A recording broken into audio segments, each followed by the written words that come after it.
അസ്സലാമു അലൈക്കും വറഹ്മത്തുള്ളാഹി. മടവൂർ കാഫിലയുടെ പ്രയാണത്തിൽ പുതിയൊരു വഴിത്തിരിവിലേക്ക് ഏവർക്കും ഒരിക്കൽ കൂടി സ്വാഗതം. ഇന്ന് അൽഹംദുലില്ലാഹ് നമ്മളുള്ളത് ഏത് ജില്ലയത്?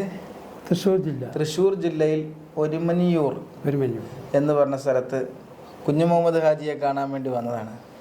അൽഹംദുലില്ലാഹ് CM വലിയുള്ളാഹിയെ ഹയാത്ത് കാലത്ത് കാണാനും ബന്ധപ്പെടാനും അനുഭവിക്കാനൊക്കെ ഭാഗ്യം കിട്ടിയ ആചാരാണ്. ഒരുപാട് തവണ കണ്ടിട്ടുണ്ട്. ഇവരെ തറവാട്ടിലൊക്കെ ഷെയ്ഖുന വന്ന് താമസിച്ചിട്ടും ഒക്കെ ഉണ്ട്.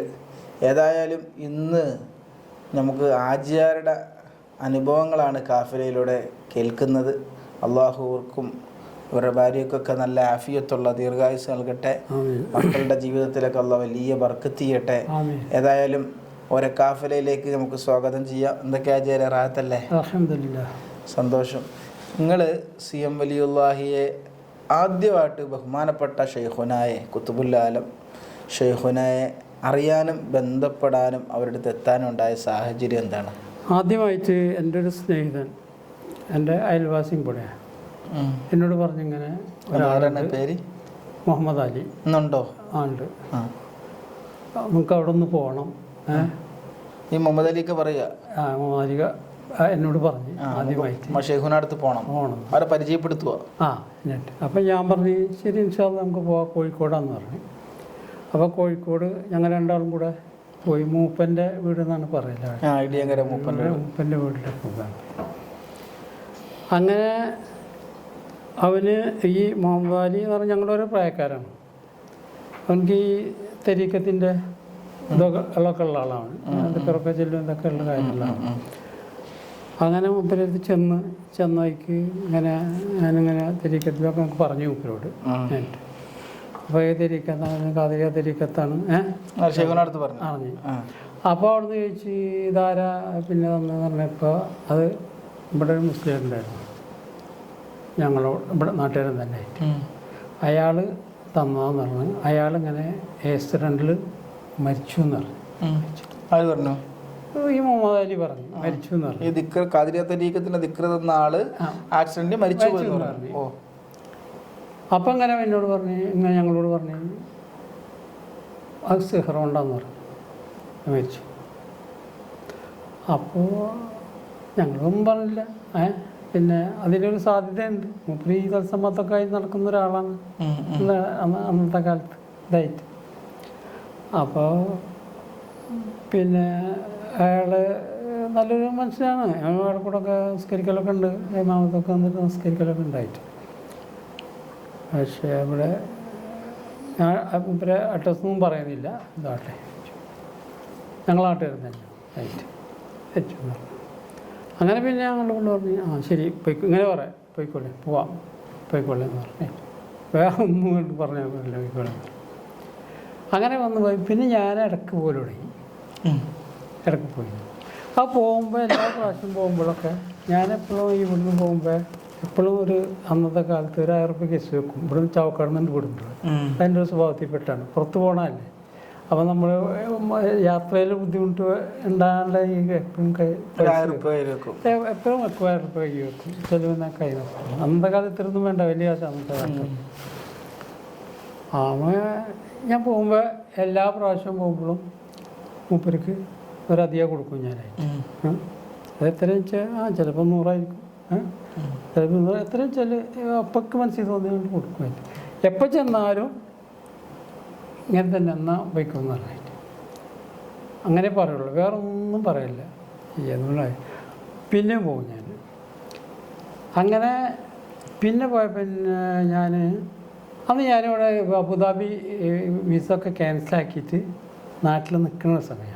2-3 കൊല്ലടക്കം ഞാൻ ഇവിടെ നിന്നിട്ട് പിന്നെ എനിക്ക് കുവൈത്തിലേക്ക് പോകണമെന്ന് ആഗ്രഹം തോന്നി. അന്ന് കുവൈത്ത് ഇറാഖ് യുദ്ധം ഒന്നും ആയിട്ടില്ല, ഒന്നുമില്ല, ഒരു സമയമാണ്, ഒന്നുമില്ല, അങ്ങനത്തെ ഒരു അഡ്രസ്സും ഇല്ല, അപ്പോൾ അതുമില്ലായിട്ട്. അങ്ങനെ നമ്മളൊരു സ്നേഹിതനക്ക് പൈസ കൊടുത്ത് അന്ന് 10,000 രൂപ വിസ എടുക്കാൻ വേണ്ടി കൊടുത്തു ഞാൻ. അപ്പം ഇനി മൂപ്പരോടൊന്ന് വിവരം അവതരിപ്പിക്കാൻ വെച്ചിട്ട് പിന്നെ പോയി ഞാൻ. അങ്ങനെ പോയപ്പോൾ എന്നോട് പറഞ്ഞ് പൈസ കൊടുത്താ? 10,000 കൊടുത്തു. സംസാരിക്കേണ്ട അവരങ്ങൊന്നും സംസാരിക്കലില്ല മൂപ്പര്. ആ കാശിന് തിരിച്ചു വാങ്ങിക്കോ, അതൊക്കെ കഴിഞ്ഞെന്ന് പറഞ്ഞു. സുബ്ഹാനല്ലാഹ്. അപ്പോൾ ഞാൻ വീണ്ടും ചോദിച്ചു, കാശ് പോയെന്നാൽ പോയിക്കോന്ന് പറഞ്ഞു. അല്ല, ഞാൻ കാശ് തിരിച്ചു തിരിച്ചു വാങ്ങിക്കോ, അതൊക്കെ കഴിഞ്ഞെന്ന് പറഞ്ഞു. അതൊക്കെ ഇങ്ങനത്തെ പറഞ്ഞു, അതൊക്കെ കഴിഞ്ഞെന്ന് പറഞ്ഞു. എനിക്കെൻ്റെ അസ്രാറൊന്നും മനസ്സിലായില്ല, എന്താണ് ഈ പറയുന്നതിൻ്റെ ഒന്നും മനസ്സിലായില്ല. അപ്പോൾ ഞാൻ എൻ്റെ ഒരു ഇളപ്പുണ്ടല്ലോ, അപ്പോൾ ഇങ്ങനെ പറഞ്ഞു, അവരെ വർത്തമാനങ്ങളൊക്കെ അങ്ങനെ തന്നെയല്ലേ, എന്തെങ്കിലുമൊക്കെ ഉണ്ടാവും, എന്തിനത് പറയുന്നതെന്നൊക്കെ ചോദിച്ചിട്ടുണ്ട് മൂപ്പരിട്ടായ. അവിടുത്തെ കുറേ കഴിഞ്ഞ് വിസ ഒന്നും അവിടെ എന്തോ കുവൈത്തിലെന്തോ ബോംബ് എന്തോ പൊട്ടി, അങ്ങനെ എന്തോ പ്രശ്നമായിട്ട് വിസ ചെയ്യാനില്ല എന്നിട്ട് സുഹൃത്ത് ഞാൻ ചോദിക്കാണ്ട് തന്നെ കാശ് എനിക്ക് തിരിച്ചു തന്നു. ചോദിക്കാണ്ട് എനിക്ക് കാശ് തന്നു. മൂപ്പരന്ന് പറഞ്ഞില്ല കുവൈത്തിൽ നിന്ന് വിസ ഒക്കെ അത് പോയി പിന്നെ കാശ് തിരിച്ചു വാങ്ങിക്കുമെന്നൊക്കെ പറഞ്ഞില്ലേ. അപ്പം അതിൻ്റെ രഹസ്യം അന്നും പിടിയിട്ടില്ല. അതിൻ്റെ രഹസ്യം എനിക്ക് എപ്പോഴാണ് പിടിയിട്ടുന്നത്, ഞാൻ ഇവിടുന്ന് പിന്നെ അബുദാബിക്ക് പോയി. രണ്ടാമത് അബുദാബിക്ക് പോയി, ഞാൻ അവിടെ ഉണ്ടായിരുന്നല്ലോ. ഞാൻ അബുദാബിക്ക് പോയി, ഞാൻ അവിടെ ദഫാ അൽ മദനി, അതായത് സിവിൽ ഡിഫൻസ്, അതിന് ജോലി ചെയ്ത് അങ്ങനെ ഈ ജോലി ചെയ്തുകൊണ്ടിരിക്കുന്നതാണ് കുവൈത്ത് ഇറാഖ് യുദ്ധം. കുവൈത്ത് ഇറാഖ് പിടിച്ച് ഈ കുവൈത്തിലുള്ള കംപ്ലീറ്റ് അഭയാർത്ഥികൾ ഇവിടെ ഞങ്ങളെ ക്യാമ്പിലും അവിടെ ഇവിടെ പല ഡിഫൻസ് ക്യാമ്പിലും ഒക്കെ വന്നതിൽ കുറേ എണ്ണം ഞങ്ങളെ ക്യാമ്പിൽ വന്നു, 100 അപ്പോൾ ഞാൻ അന്ന് അവിടുത്തെ ഭക്ഷണം സർവീസും കാര്യങ്ങളിൽ പെട്ട ആളായിട്ട്. അങ്ങനെ രാവിലെ ഭക്ഷണമൊക്കെ മിക്കത് ഓർമ്മ വന്നു, മൂപ്പരി പറഞ്ഞതിൻ്റെ പൊരുൾ. ഇതാണ് മൂപ്പര് പറഞ്ഞതെന്ന് കഴിഞ്ഞ് അപ്പോഴത്തെ 6 കൊല്ലമായിട്ടാണ്, 6ാമത്തെ കൊല്ലാണ് സംഭവിക്കണേ. 6ാമത്തെ കൊല്ലാണ് സംഭവിക്കുന്നത്. മനസ്സിലായി? അത് വലിയൊരു കറാമത്താണ്. പിന്നെ ഞങ്ങളെ തറവാട്ടിൽ കൊടുന്നു. അപ്പോൾ എൻ്റെ അമ്മാവൻ്റെ സ്നേഹിതനും ഉള്ളു വട്ടേക്കാട് മെതിനാഴ്ചയുടെ വീട്ടിൽ 2-3 ദിവസം ഉണ്ടായിരുന്നു.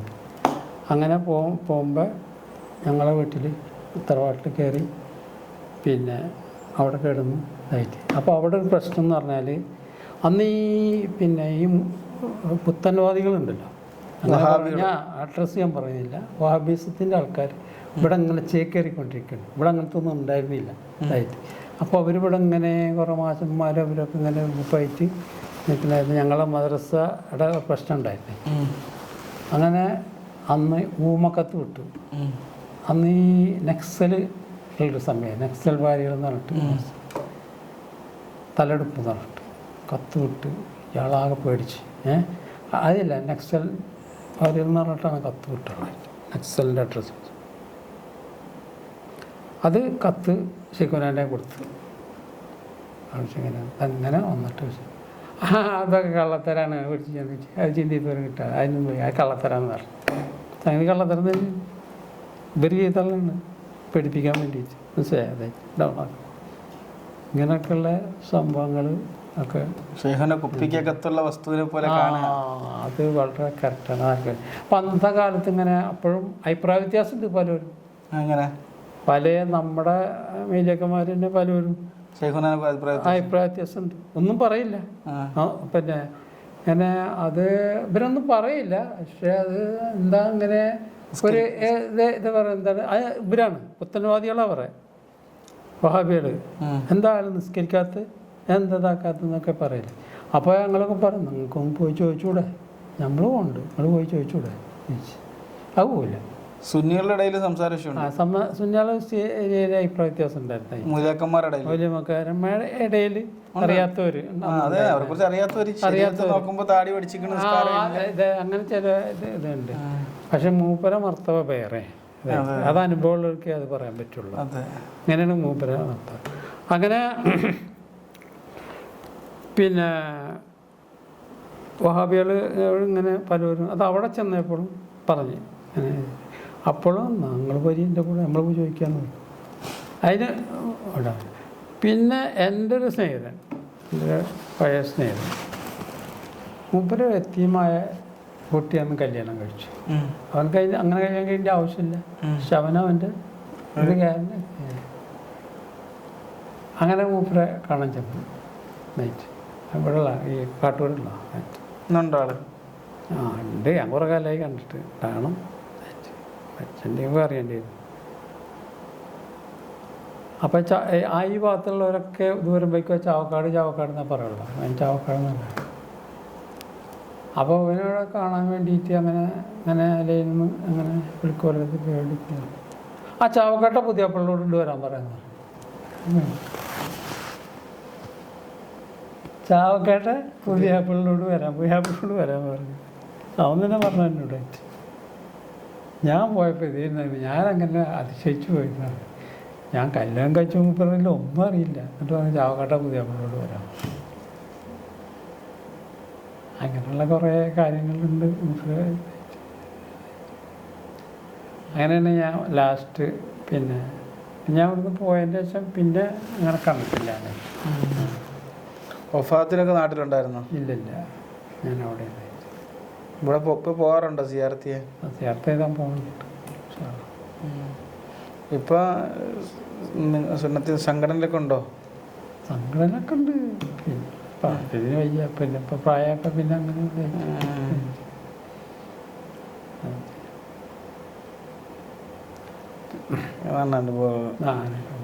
അവർ കുത്തുബുല്ല ആലമാണല്ലേ? ആ, ഇതൊന്നും സംശയമില്ലാത്ത കാര്യങ്ങളായിട്ട് അത് അറിയണവർക്കേ അറിയുള്ളതായി.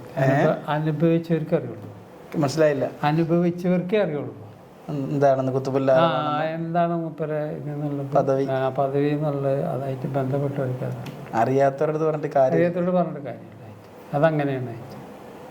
അതിപ്പോൾ നമ്മളിപ്പോൾ ഇങ്ങടുത്ത് ഞാൻ പറയാണ് ഇതൊന്നും ഇല്ലാത്ത എന്താന്ന് പറഞ്ഞാൽ നിങ്ങൾ സമ്മതിക്കുമോ?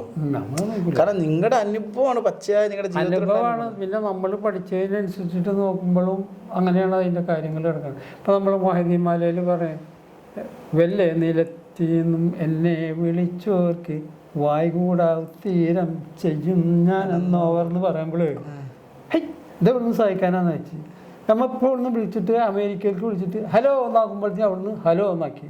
അപ്പം അതിൻ്റെ മീഡിയ ഉണ്ട്. ഏത് മീഡിയ? ഈ ഫോണ് അല്ലേ, നെറ്റ് മീഡിയ ഉണ്ട്. മറ്റവർക്ക് ആത്മീയ മീഡിയ ഉണ്ട്. അത് നമ്മൾ മനസ്സിലാക്കണം. കാണലും അങ്ങനെ തന്നെ. അപ്പം ആത്മീയ മീഡിയ ഉള്ളവർക്ക് അതാണ് മനുഷ്യയിൽ പറഞ്ഞ അതിൻ്റെ ഒരു പൊരുൾ. ഇപ്പോഴല്ലേ കണ്ടുപിടിച്ചത്? ഇതൊക്കെ ഇപ്പോഴല്ലേ കണ്ടുപിടിച്ചത്. അപ്പോൾ ആത്മീയ മീഡിയക്കാണ് അവിടെ പ്രാധാന്യം. എല്ലാത്തിനും ഒരു ഡ്യൂപ്ലിക്കേറ്റ് ഉണ്ടാവും ദുനിയാവിൽ. ഇപ്പം സ്വർഗത്തിലെ ഊർലിങ്ങളെ പറഞ്ഞ ഇവിടെയും ഊർലിങ്ങൾ കാണുന്നുണ്ട്, പക്ഷെ ആ ഊർലിങ്ങളല്ല സ്വർഗത്തിൽ. അപ്പോൾ ഒക്കത്തിനൊരു മീഡിയ ഉണ്ട് ഇത്, മനസ്സിലായിട്ട്. ഇപ്പം അതുപോലെ തന്നെ കുപ്പിയോഗത്തുള്ള വസ്തുവിനെ പറഞ്ഞില്ലേ, ഇത്രയും ക്ലിയർ ആയിട്ട് കാണുന്നുണ്ട്. നമ്മൾ ഇവിടെ നിന്ന് ചാലുവാക്കി ഇത് വെച്ചാൽ അമേരിക്ക നടക്കുന്നത് ഇപ്പം നടക്കുന്ന ലൈവ് ഇങ്ങനെ കണ്ടുകൊണ്ടിരിക്കുക. CCTV. ആ, അതാ പറയണേ. അതൊക്കെ ലൈവ് ഇങ്ങനെ കണ്ടുകൊണ്ടിരിക്കുക നമ്മൾ. എങ്ങനെ കാണണമായിട്ട് അത് മീഡിയ ഉണ്ട്. വേണ്ട മറ്റേതോ ആത്മീയം, അത് അള്ളാഹിനെ. അപ്പോൾ അതിനാണ് ശക്തി. ഏത് ആത്മീയക്ക് അത് മനസ്സിലാക്കല്ല ആയിട്ട്. അതാ ഞാൻ പറയണേ. അത് ഖുർആനിൻ്റെ ഉള്ളിലേക്ക് ഇറങ്ങിച്ചെന്നെങ്കിൽ അതിനെപ്പറ്റി മനസ്സിലാവുള്ളായിട്ട്. ഇപ്പം അതുപോലെ തന്നെ 1 മണിക്കൂർ 2 മണിക്കൂർ ചാർട്ടർ പ്ലാൻ ചെയ്തിട്ട് ഈ സാധനം അവിടെ എത്തിക്കാന്ന് പറഞ്ഞു. അതിനെക്കാട്ടി സ്പീഡിൽ ആത്മീയത കൊണ്ട് വന്നു. ആര്? സുലൈമാൻ നബി